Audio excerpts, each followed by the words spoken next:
আসসালামু আলাইকুম ওরহমতুল্লাহ। আজ আমি আপনাদের সামনে বশীকরণের একটা বিদ্যা দিতেছি। স্বামী অথবা স্ত্রী অথবা প্রেমিক প্রেমিকা যে কোনো মানুষকে বশীকরণের করার জন্য আজকের এই বিদ্যা যথেষ্ট। সম্পূর্ণ ভিডিওটা ধৈর্য সহকারে দেখবেন। ভালো লাগলে লাইক কমেন্ট শেয়ার করবেন। সমস্যার জন্য কাজের জন্য স্ক্রিনে ফোন নাম্বার দেওয়া আছে, সরাসরি ইমো হোয়াটসঅ্যাপে যোগাযোগ করবেন।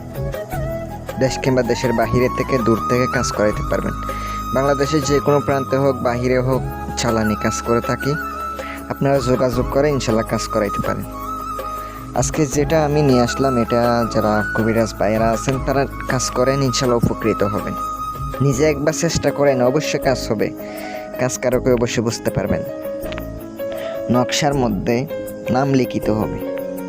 যদি নাম না লিখেন ভাই কাজ করব না। নকশার মাঝখানে যেখানে দেখতে পাচ্ছেন ওখানে আরবিতে নাম লিখিত হবে। নকশাটির নিয়ম বলে দিতেছি। প্রথমত আপনাকে এই নকশাটি হরিণের চামড়ার উপর লিখিত হবে। হরিণের চামড়া অনেক ভালো হয়। এই নকশাটি হরিণের চামড়ার উপরে যে কোনো কলম দ্বারা লিখিলে শনি অথবা মঙ্গলবারের দিন দুপুর 1টার পরে আপনি লিখিবেন। একটি নকশা লিখে সুন্দর করে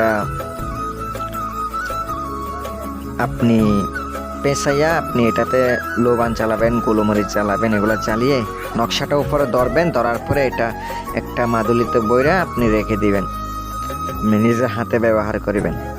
আরেকটা হচ্ছে আপনি কাগজে লিখে গাছের মধ্যে জ্বলাবেন একই নিয়মে।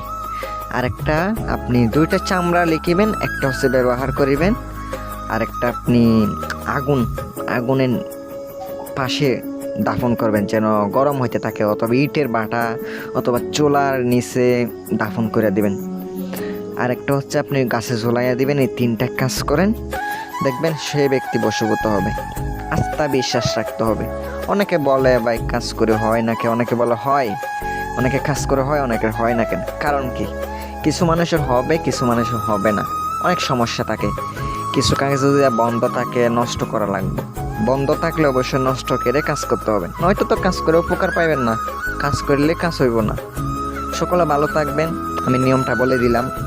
পার্সোনালভাবে কাজ করাইতে চাইলে যোগাযোগ করবেন। আসসালামু আলাইকুম ওয়া রাহমাতুল্লাহ।